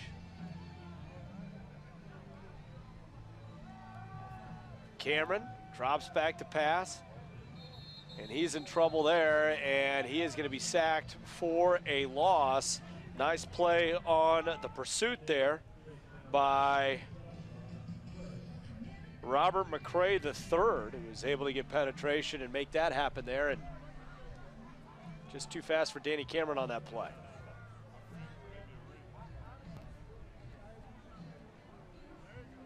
Third and a mile here. 3rd and 22.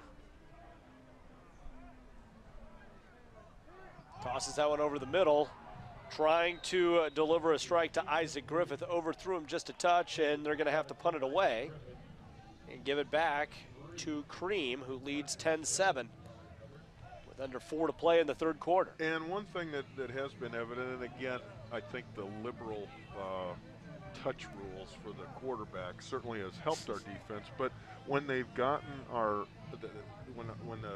either team, when either Crimson or the Cream defense has gotten the opposite number off schedule, they have been able to get some stops. And I think that's a key for any defense, and certainly for the Indiana defense coming up this coming season. If they can get teams in that 3rd and long and keep them out of the regular downs, the 3rd and 4, and you can see, especially when Nate Sudfeld had the Cream offense going there and had that really good couple series there for the touchdown and for the field goal. They were getting the runs, they were getting the play action, they were hitting some of those different things and getting a rhythm going. And that's what Coach Johns wants to do. He wants to get that rhythm going and then able to go tempo and able to get people tired and get people going in that kind of situation. I think that's a very positive in that regard. And here is Xander Diamant playing for the Cream offense. There you go. See how Xander Diamant does with the ones. Hands it off to Divine Redding. He has got some room to run. Gets it across the 35 to the 40, 45, and close to the 50-yard line. Big pickup by Divine Redding. Had plenty of space in which to maneuver and has a solid pickup there. And the Cream seem to be in a mood to add to their lead here. Diamant working quickly, takes a snap now, rolls out. Tries to dump it off to Redding. No one there, and Redding takes a little shot in the back there. Be incomplete, be 2nd and 10.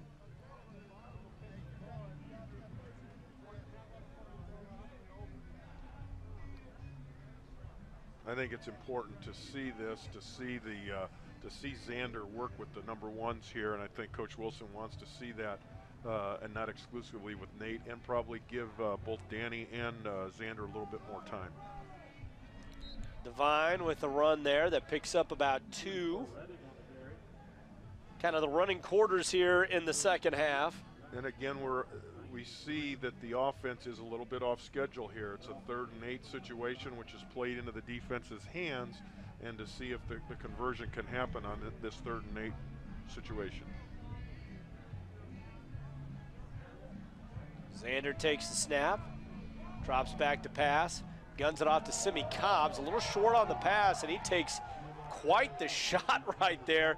Nice play defensively by Dawson Fletcher, who knocks it out of Cobbs' hands, and being just a touch short on that pass made Simi Cobbs come back to the ball, where he had to take that shot maybe harder than he otherwise would have, and it popped it loose. Yeah, good job then, and also good job by the defense there of the Crimson, playing just a soft cover 2 area again, not giving up, not blitzing, not getting into a man coverage situation, being in a soft cover 2 area, keeping it from having a big play, covering the underneath, and doing a good job there by Dawson Fletcher.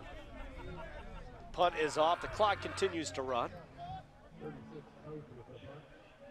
Often happens in spring games and scrimmages that they let the clock run a little bit more in the second half than they did the first. Great. Now with 1:09 left, Crimson will take over yet again with a chance to take the lead.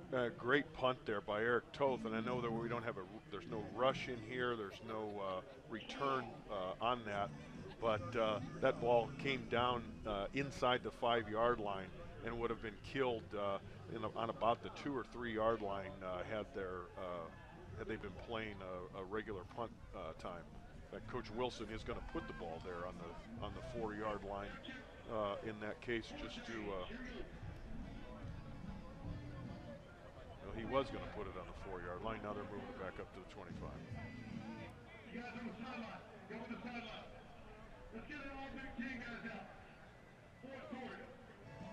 IU football purchased a new sound system this last year, and you can tell Coach Wilson is comfortable using it, a way to communicate with his entire team regardless of where he is on the field. And that seems to be the end of the third quarter here as we move into the fourth quarter with the Cream leading 10-7. And they are spotting the ball there on the 4-yard line after that punt by Eric Toth, which is a great job by him. So moving things along a little bit here in the second half.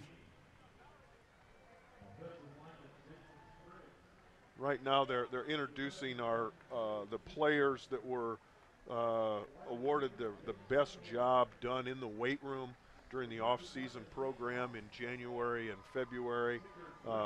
Nate Hoff there, who could lift Assembly Hall. He's a strong dude. Oh my gosh, just. And he's going to be an impact player too. In fact, I think with the renovation, as we're looking over Assembly Hall here, I think if they need Nate to lift part of Assembly Hall in order to put that new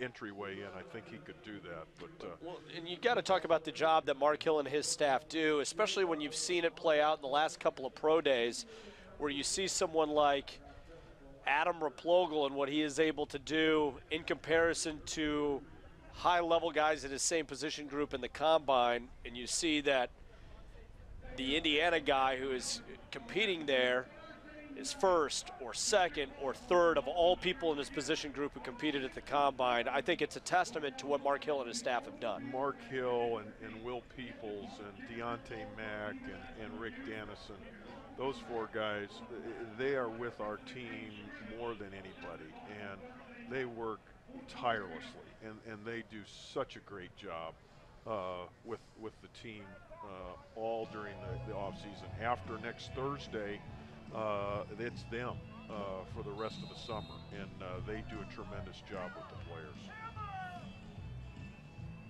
Danny Cameron getting to play with the ones. Drops that one off nicely. Nice pass right there to Isaac Griffith for a solid pickup to give him more room to operate. Nice pass by Cameron there, and it's going to be 2nd and 4 from about the 10-yard line.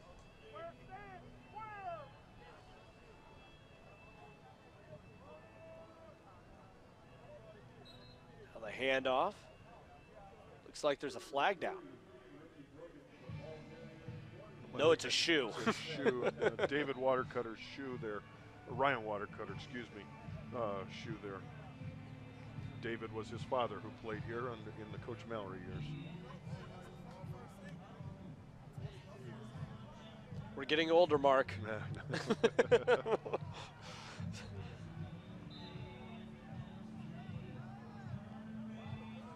Cameron taking the snap here.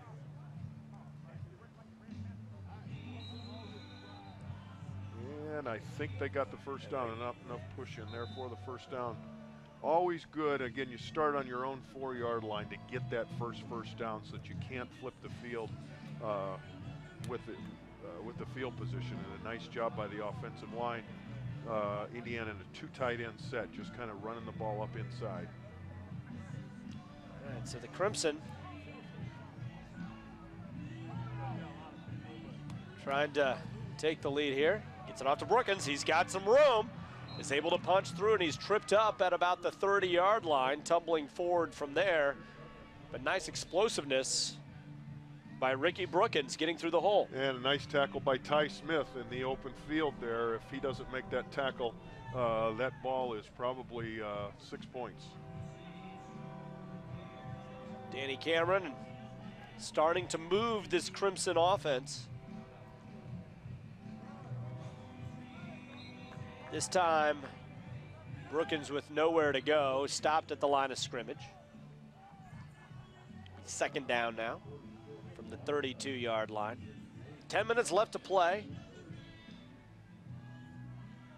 In a very loosely described 10 minutes as the clock runs, whether it's run or pass.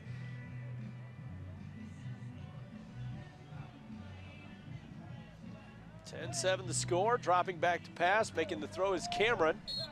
And that one Nice catch. is going to be a catch Andre. brought in by Andre Booker right there. Nice catch by Andre there on the sideline, setting up a 3rd and manageable. And this is a big play for the Crimson, trailing 10-7 here in the 4th quarter. 3rd and 4 from the 38. Cameron drops back to pass and left virtually unblocked. Nice play right there by Mario Swan to come in on a straight line to Danny Cameron, and he touches him on the back for a sack. And a blitz coming from the field, and Sideline warning on the defense. 5-yard penalty. First down. We'll call a penalty. So it'll be first down. sideline warning. That's interesting. Bryce Smith now, we change the quarterbacks here. Bryce Smith coming in. Bryce will be a junior. He's out of Floyd Central. Great kid. He's been in our program. Just keeps improving. A quarterback from down in southern Indiana. Nice to see Bryce get in the game here. The handoff. No gain. Nice job by the two defense there to stop that play.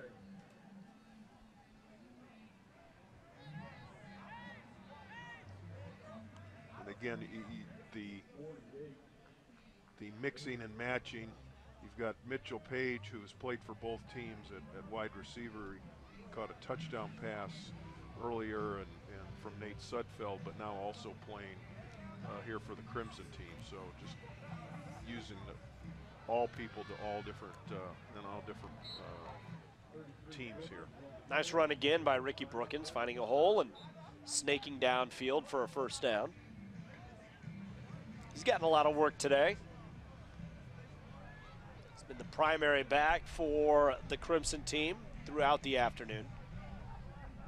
Yeah, a lot of these guys have been like the old days when people would get traded in the middle of a doubleheader and switch dugouts. We've had quite a few of that. All four backs have done well today. I think, excuse me, Divine Redding has done well. Certainly Ricky Brookins has done well. Alex Rodriguez has done well, and Andrew Wilson. All four of them have done some very nice things today. 10-7 remains the score. But Bryce Smith trying to change that here. 7:11 left to play in the game. Hands it off to Brookins. Pushes ahead for maybe a yard. Be 3rd and 4. From the 40-yard line. Under 7 to play here. The Cream and Crimson scrimmage. Ordered up perfect weather today. Perfect weather, great crowd. Just a great fun day for Indiana football. Again, some substitutions. The center judge staying on the ball. Here comes the blitz again from the short corner. Takes the snap. Brookins pushes ahead. First down. Another nice run. Nice job again by the offensive line, which has done a really good job the whole day. You know, if Coach Wilson probably had his way here, he would probably like them to go down kick a field goal and tie, and then again, you can't simulate things. And the game ended in a 10-10 tie where he could play overtime, so that you could actually practice overtime. Now the pass by Smith, they're going to say he was sacked on the play. But that is, again, another thing that you can't simulate a lot of the time. And I think if he would have his way, would That was a legitimate call right there, as Mike Barwick Jr. was able to get in and touched him on the back before he delivered the football. And in a real game would have been able to wrap him up and drop him to the ground. And again, the Crimson offense a little bit off script here at 2nd and 15. Passes complete, pickup of about 3. Nice job by the defense rallying to the ball. A lot of red shirts getting to the ball off the bubble screen there, getting to the ball, holding that to about a 3 or 4 yard gain, setting up a 3rd and long yardage here with 5 minutes to go. This is a big play in this football game. And the wind is blowing across the field from east to west. Probably pushed a field goal wide right earlier in the day. Blowing fairly hard, so this is going to be a tough situation as the 3rd and 14 pass sails out of bounds. It's 4th and 14. Probably in 4-down territory, yeah. I would think, with 4 minutes to go in the football game. See Coach Wilson say, let's go for it.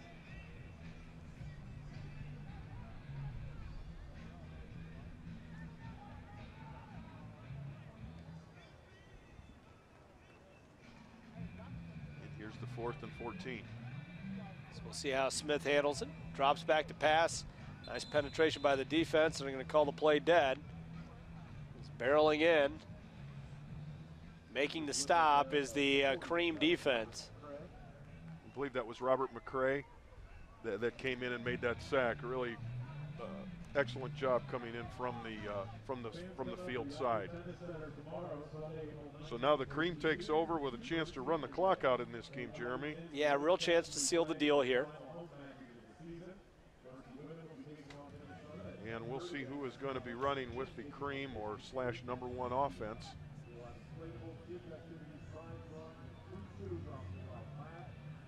.346 left on the clock. 10-7 the score. And again, this is not the end of spring practice. And 2 more. 3 more practices, actually.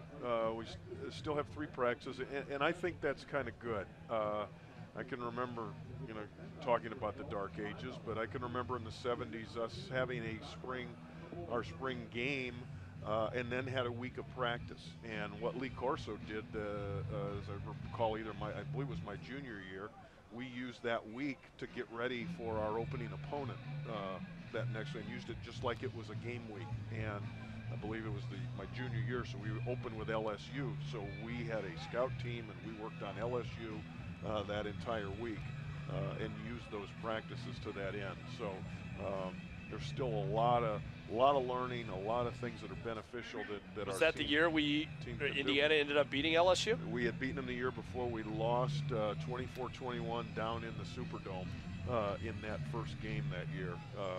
Unfortunately, great experience. Coach Corso took the entire team.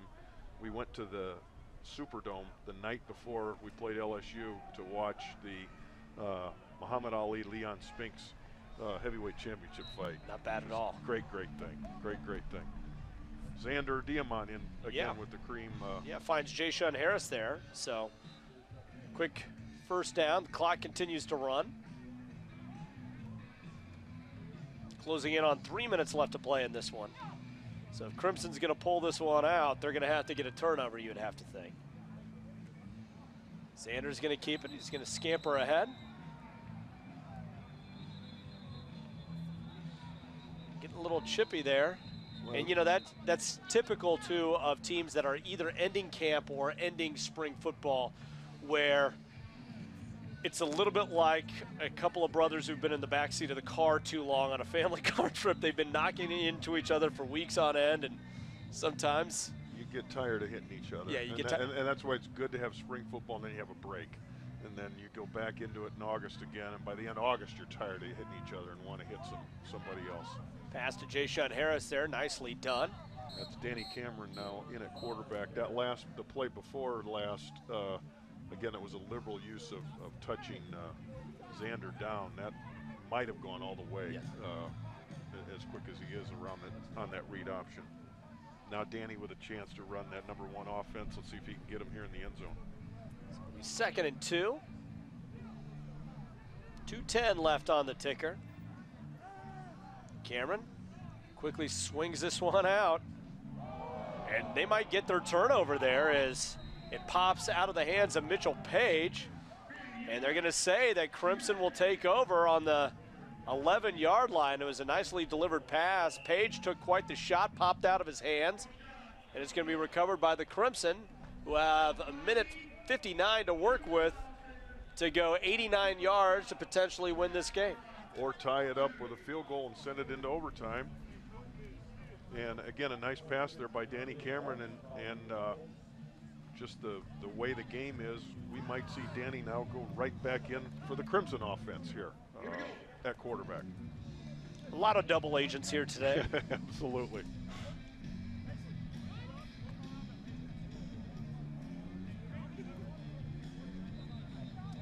Three timeouts left. But again, going back to still having a week of practice, I think it's very beneficial to do that, because our guys can take a good look at this film tomorrow, watch this film, learn from the mistakes that they're doing, and then be able to correct those mistakes this week in practice before the final practice on Thursday. And it does look like Danny who throws a completion for one team is right back in on the other team at quarterback. No matter what, he's going to be able to say he won the game. Yes, no question. This is, they're not playing for steak versus baked beans here tonight. Cameron gets out of trouble. Tosses it downfield. Is that going to be ruled a catch? If so, it's a spectacular one. They're going to say he was out of bounds. Led just a touch too much was Andre Booker. Couldn't get his feet down in time. But a nice job scrambling by Cameron to get out of trouble, as defensive front had pretty good pressure there.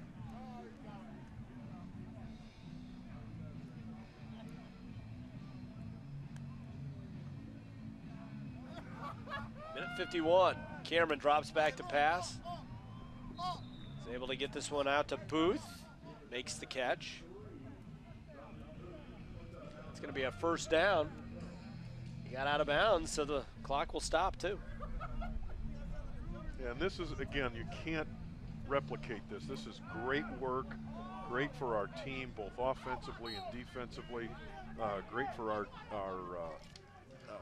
defense to see if they can hold them, win the game. Great for the offense to see, can they get down the field to either tie the game or win the game and send it into overtime. Couldn't quite get that one to Graham there. Good Cameron, and now there's minute 41 left on the clock. Now to Wilson. Wilson with a nice catch is able to get it out to about the 29, but he was horse collared on the play. Maybe a face mask penalty there, and that could be a first down.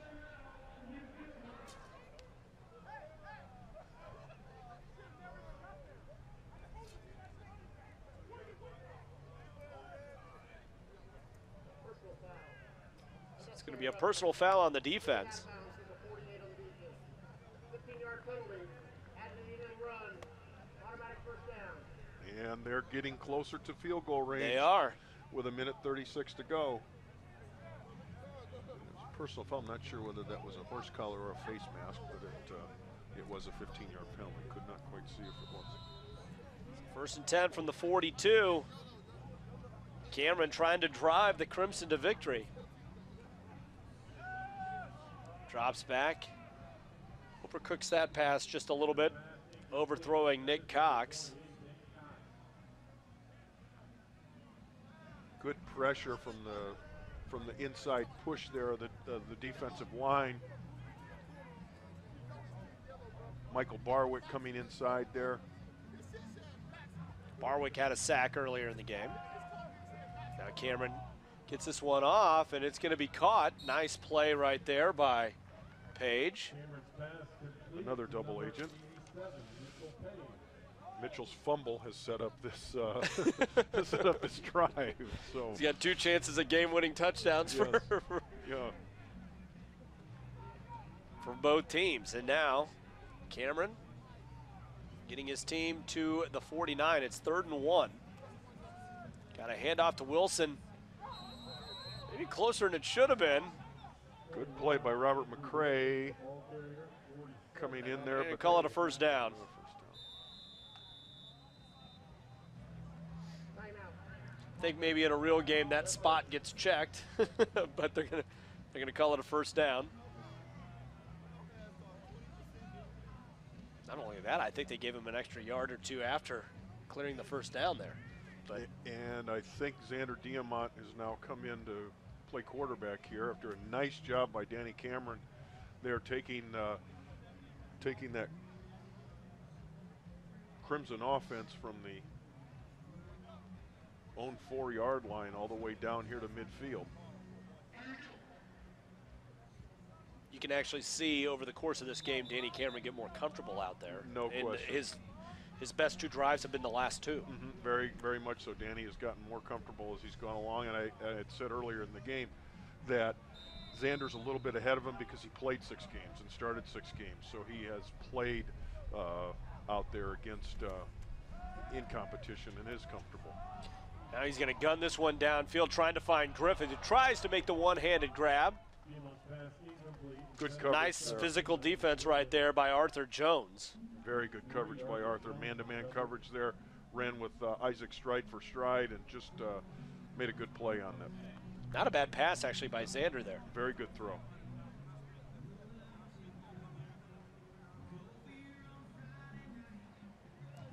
Minute 15 left, 10-7.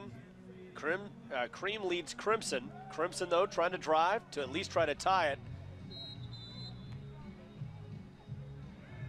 Diamant's pass A little Brett Favre try right there by Xander Diamant, just doesn't connect. They tried for the jailbreak screen up to the field. The defense, the Cream defense had come from a blitz from the weak side. Really had a pretty good call there offensively. Just could not connect to the receiver.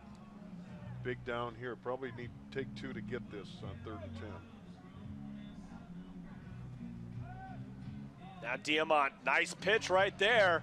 And the catch is made by Mitchell Page, who streaks all the way down to the 12-yard line. Perfect strike right there by Diamant.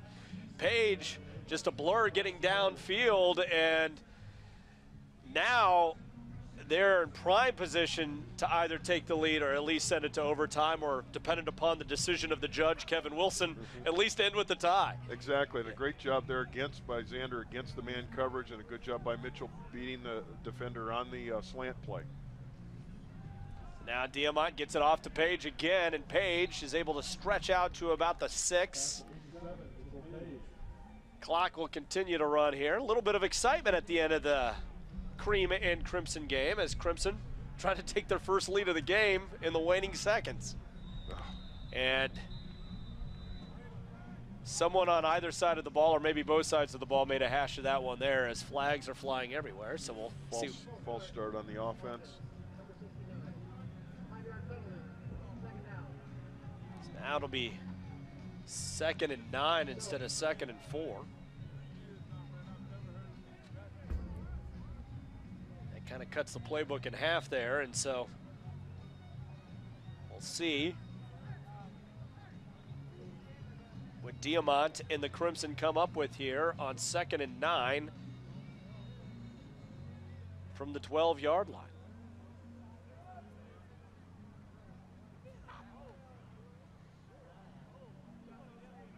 He's enjoyed throwing it to Page, but Page is now out. By rule, a penalty ensues a 10-second runoff of the game clock. The clock operator, please set the game clock 34 seconds. Thank you. Something to do with 10-second it. run out. 10-second runoff on a false start there, or they can take a timeout, and they're just going to accept the 10-second runoff.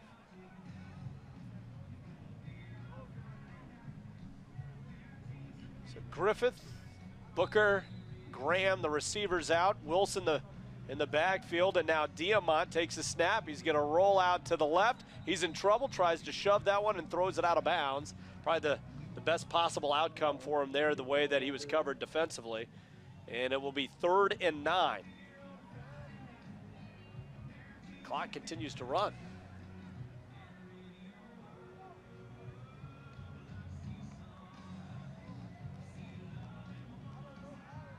So Diamant's going to drop back to pass. Sends this one toward the end zone, and that's going to be a touchdown, and that'll be a game winner potentially caught by Graham with 4 seconds left on the clock. The combination of Cameron and Diamant get the team down the field and give Crimson their first lead of the game over Kareem. Very nice throw there by Xander, and we have a penalty flag here.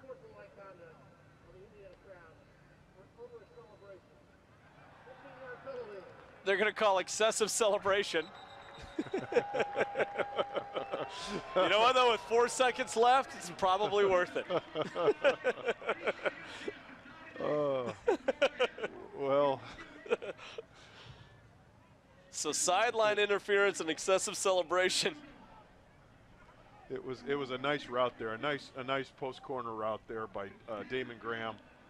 Good throw by Xander there in the corner of the end zone, and this is probably more what Coach Wilson would like, because he's gets Griffin Oaks to have to make a long extra point. I think there might have been some collusion between head coach and official there to I don't think there's any question. Provide a pressure pack situation for the kicker to try to deliver here. Because they're bringing the whole team out to razz him for this extra point, which is good.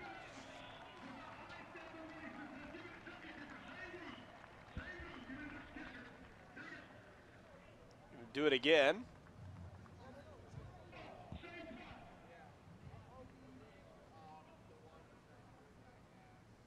Excessive celebration.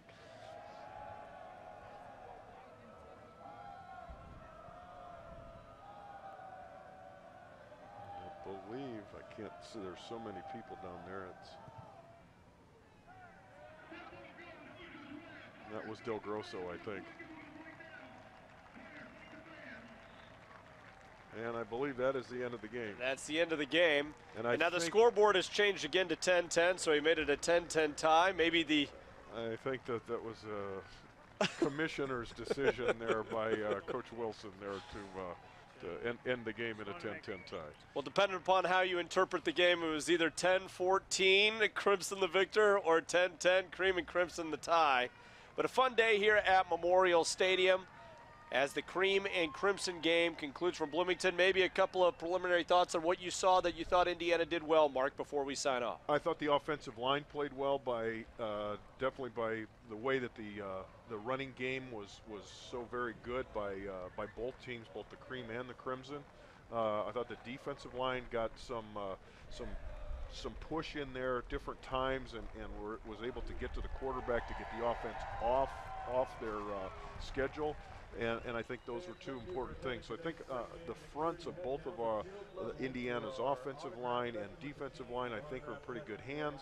The linebackers, I thought, did a nice job in there, going from sideline to sideline, making plays. And all four running backs did a good job. And frankly, all three quarterbacks did a good job. Nate showed no effects from his injuries they had suffered last year. Xander is much more comfortable in the offense. And Danny Cameron just keeps getting better and better as he's getting opportunities. Well, a few more practices this spring for the Indiana football team. It will culminate with a night Little 500 football bash on Thursday night as they will be playing under the lights here. It's going to be open to the public. Gates open at 6. There'll be food. There'll be a beverage tent as well. Some prizes given away. Some more fan interaction, so people encouraged to come out to that. And then they will play for real for the next time on September 5th against Southern Illinois in this stadium for the season opener. And this was your first look at the 2015 Indiana football team. On behalf of Mark Deal, this is Jeremy Gray. Thanks so much for watching the Cream and Crimson scrimmage from Memorial Stadium in Bloomington. So long, everybody.